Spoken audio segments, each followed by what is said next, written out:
Nah, kemudian hal-hal penting lagi tadi saya sudah jelaskan dalam hal running koi. Intinya adalah untuk kolam baru sabar teman-teman, sabar. Jangan buru-buru, jangan terlalu antusias kemudian buru-buru masukin ikan dan yang parah lagi langsung dikasih makan. Itulah biasanya timbul masalah-masalah dari sini. Nah, intinya Norma, pesan saya tarik garis benang merah, penyebab kematian koi, ikan sakit dan lain-lain itu biasanya adalah ketidakdisiplinan dan terburu-buru. Titik.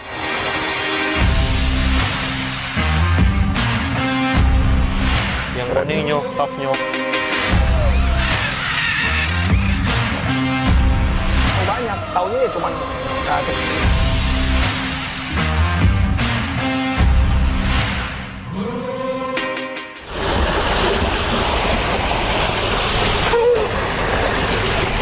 Oke, nah part berapa ini? 3 harusnya ya. Berarti 3 ya yang terakhir harusnya ya. Ya, jadi teman-teman mungkin kalau yang ngikutin perkembangan dari progres project 2 kolam natural pond yang ada di Jawa Barat. Nah, ini saat ini sudah di tahapan paling final, paling akhir, yaitu running airnya, pengecekan semua fungsi-fungsi dari kolam ini, dan nggak lama kemudian masuk ikan. Nah, cuman karena memang beliau kemarin beberapa ikannya ada yang masih di luar, di blast, dan ada yang ikut show di Jakarta besok Sabtu, jadi kemungkinan mengisi ikannya agak mundur. Nah, tapi saya akan jelaskan tahapan yang paling final ini yang tidak kalah penting juga, supaya teman-teman ini ngerti bahwa mau kolam sebagus apapun spek filternya, spek medianya, airnya sudah air gunung pun itu tetap butuh waktu atau butuh proses. Selama ya, kurang lebih ya kalau perhitungan saya mau amannya itu 1 minggu. Ya untuk dia running, proses penggaraman dan lain-lain saya nggak mau jelasin karena udah pernah kita buat beberapa kali ya di proyek-proyek. Kalau butuh masukan lah langsung di list aja. Ada di list ada kan, makanya kemarin kita ada satu video menjelaskan itu masuk ke list perawatan, blast perawatan dan pengobatan kayaknya itu ada semua. Nah intinya ini air tangki gunung. Tadi habis 5 tangki lebih kali satu tangkinya 8.000 6 masuknya 6 berarti hampir 50 ton lebih ya. Wah saya kurang apal ya nanti kalau masalah tapi yang pasti cukup lebar makanya Norma bisa shoot bentangannya ini cukup luas sekali. Nah poinnya itu adalah begini teman-teman, air ini butuh waktu untuk dia running mature, kena matahari, kena treatment dikasih plus bakteri starter. Clay ini barusan kita kasih makanya agak keruh ya. Jadi ini keruhnya bukan karena airnya nggak bagus ya, tapi ini karena treatment clay tuh di pojok sana barusan saya kasih 1 bungkus. Nah kasih waktu untuk kolam ini running kurang lebih maksimal 1 mingguan baru ikan itu masuk. Dan ikan masuk, usahakan teman-teman jangan dari berbagai macam sumber yang berbeda. Oke, berarti minimal 1 aja cukup. Ya, maksudnya gini, ikan yang mau masuk ke sini tuh usahakan sudah melewati proses karantina yang standar dan sumbernya itu kalau misalkan di sini ada ikan nih yang di fed, nanti kita kan juga akan lihat setelah ini. Ya itu mending masuk dulu. Jadi maksudnya jangan ada ikan dari luar A, ikan dari B, dari C sama ikan yang lama di sini dimasukin semua berbarengan, itu resiko sekali. Cuma kalau ada space beberapa hari itu nggak apa-apa, tetap melalui proses karantina dan adaptasi di karantina yang standar dulu. Nah, kalau Norma perhatiin yang dulu kemarin saya pernah bilang bahwa decking kayu ini sangat berpengaruh sekali. Norma bisa lihat sekarang teman-teman bahwa decking kayunya sudah terpasang sama waktu dibuka nggak ada decking kayunya beda kan gitu. Nah, Norma bisa lihat itu kita siku-siku pelatnya segala macam itu super rapi sekali. Jadi makanya meskipun ini kita potong secara manual atau pakai handmade ya, tapi Norma dan teman-teman bisa lihat kita menyesuaikan dengan konstruksi. Bahkan yang paling sulit nih bagian ini nih Norma. Nah ini dia mengikuti lekuknya batu-batuan. Jadi memang ya agak PR sedikit, tapi intinya overall sih bisa lah. Asalkan memang kita ibaratnya memperhatikan kerapian seperti itu. Yuk kita lihat dari sudut sini. Ini tempat saya paling favorit ini Norma. Sudut paling favorit, aduh enaknya. Nah,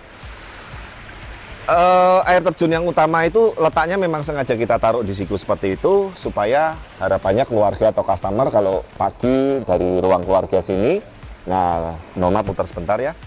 Nah dari atas ini ada meja juga, meja panjang untuk nyantai, untuk segala macam.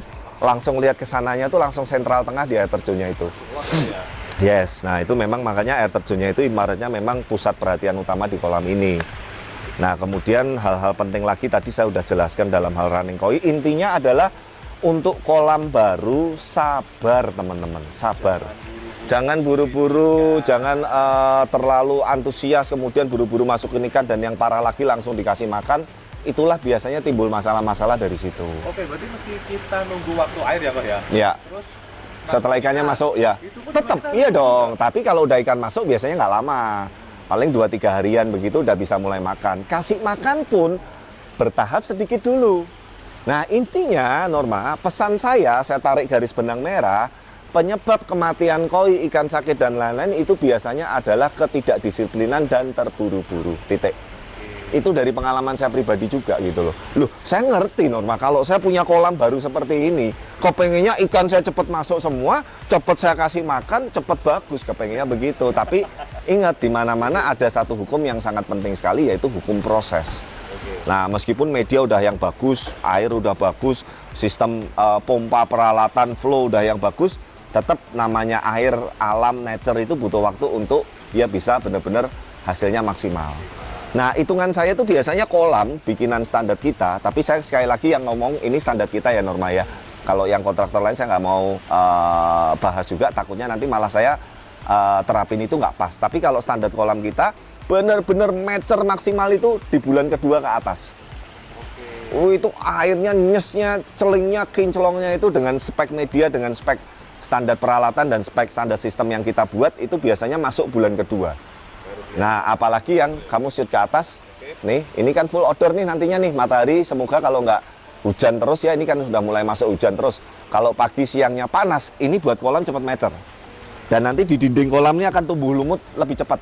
Jangan dihilangin juga tuh. Nah, nggak boleh dihilangin, justru dinding lumut di kolam-kolam itu sangat bagus sekali menjadi ekosistem dan menjadi habitat buat si kolam koi di sini. Makanya sekali lagi teman-teman, tingkat kesulitan membuat kolam koi dengan kolam-kolam yang lain, saya bukan karena saya bergerak di bidang koi terus saya mau ngomong, kolam koi itu paling ribet, paling sulit. Gitu loh. Karena kenapa? Untuk membentuk ekosistem atau habitatnya yang bagus untuk si ikan koi ini supaya sehat dan jangka panjang, itu dibutuhkan perhitungan yang matang dan ibaratnya plan yang matang juga. Jadi bukan PR-nya ini cuman ikannya kolam ini bening doang, bukan. Ingat loh, air bening belum tentu sehat loh. Ya kan, karena amonia tinggi oke, masih kelihatan lah, kalau amonia tinggi itu dari air kelihatan. Nitrat sama apa lagi ya, satunya apa saya lupa bahasa itunya, kalau tinggi air itu tetap bening loh. Nah jangan salah loh, racun kemudian apa itu yang menyebabkan ikan koi bisa kena di insang itu, kalau itu tinggi airnya juga tetap bening loh. Nah makanya kan saya bilang PR kita itu bukan cuman bening, tapi yang lebih penting bening plus sehat itu loh.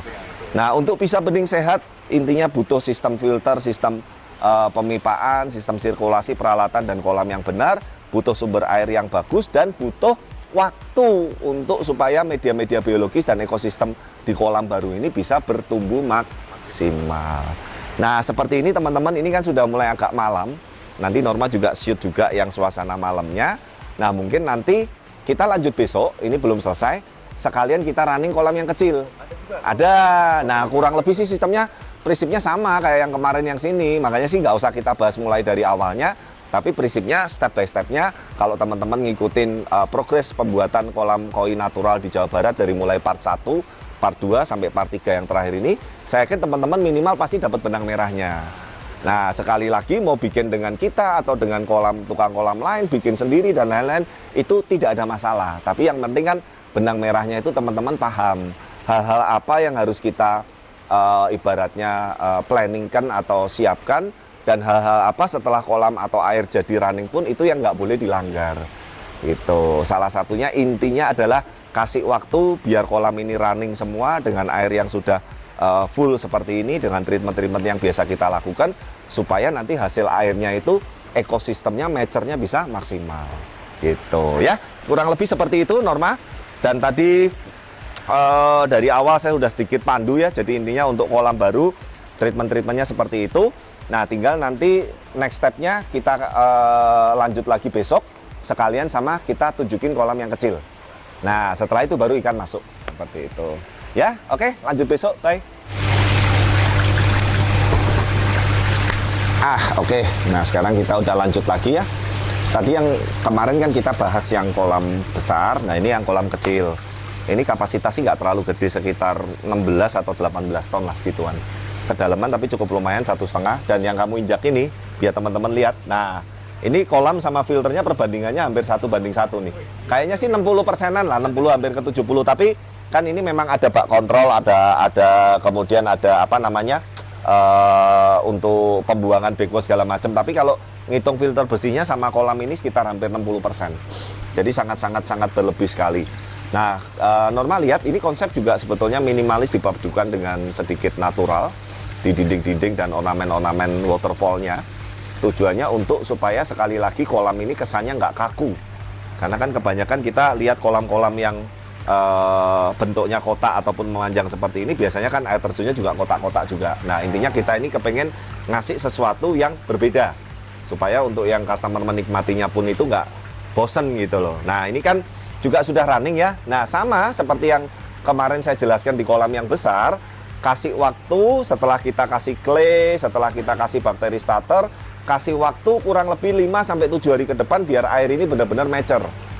Gitu loh, Pak, kan airnya air gunung, Pak, filternya kan bagus, medianya bahkan pakai biocubes yang jumlahnya cukup banyak. Ingat sekali lagi teman-teman, alam air itu butuh waktu ya.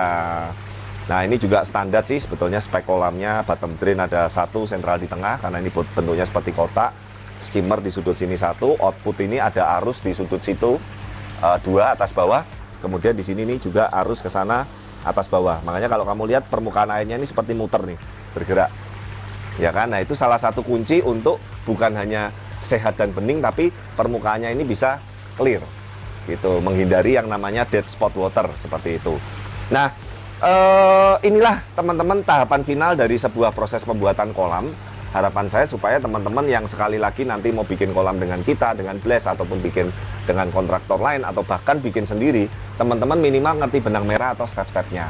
Nah, sekali lagi Norma, saya sekarang juga agak mau sedikit lebih berhati-hati, takutnya dikira nanti kita mau wah berarti kolam ini harus mewah, harus bagus seperti ini. Enggak gitu loh, karena kita sekali lagi menyesuaikan segmen dan menyesuaikan dari permintaan customer kita.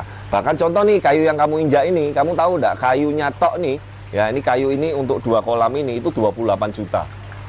Ulin semua nih yang saya duduin. Ini kan panel-panel kelistrikan yang pernah kita bahas.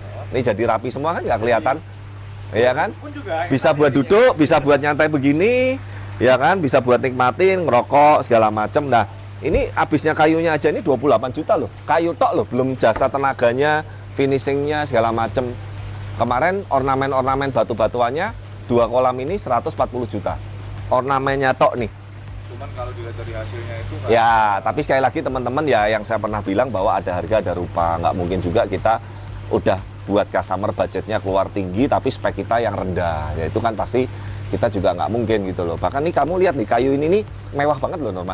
Kemarin belum ada kayunya, kelihatan kayak masih kosong kan. Nah, begitu ini sekarang ada kayunya kan kelihatan lebih anggun gitu loh. Dan kayu ini pun juga sarannya teman-teman, usahakan cat atau finishingnya ini masih kelihatan ulirnya atau polanya. Jangan dicat yang bener-bener cat, misalkan merahnya merah full, kuning, hitam gitu. Ya, jadi sayang dong kayunya, mending pakai kayu yang murah kalau seperti itu. Ini ulin ya, ulin bakar yang udah tua. Norma bisa lihat nih, teman-teman bisa lihat, dan ini halus sekali, kuat sekali, dan secara estetika pun dilihat juga enak. Nah, kurang lebih seperti itu teman-teman. Selesai sudah 3 part ya, part 1, part 2, part 3. Nah, tinggal nanti masukin ikan. Mungkin nanti kalau masuk ikan, kita tunggu ikannya udah kekumpul semua, kolam udah running, udah jalan, baru kita tunjukin ke teman-teman. Ya, oke. Nah, intinya terima kasih buat keluarga besar di Jawa Barat ini yang sudah mempercayakan 2 proyek kolam barunya ke Blaze. Dan semoga nanti ke depan juga ada proyek-proyek atau kerjasama berikutnya. Dan terima kasih sekali juga buat semua Blaze People dan teman-teman yang selama ini udah support, kasih masukan baik yang positif maupun negatif, saya terima semua. Intinya kita akan terus berbenah dan lebih baik lagi. Sampai ketemu dan semua sehat sejahtera. Dan tonton terus video-video dari kami. Sampai jumpa di video berikutnya. Bye-bye.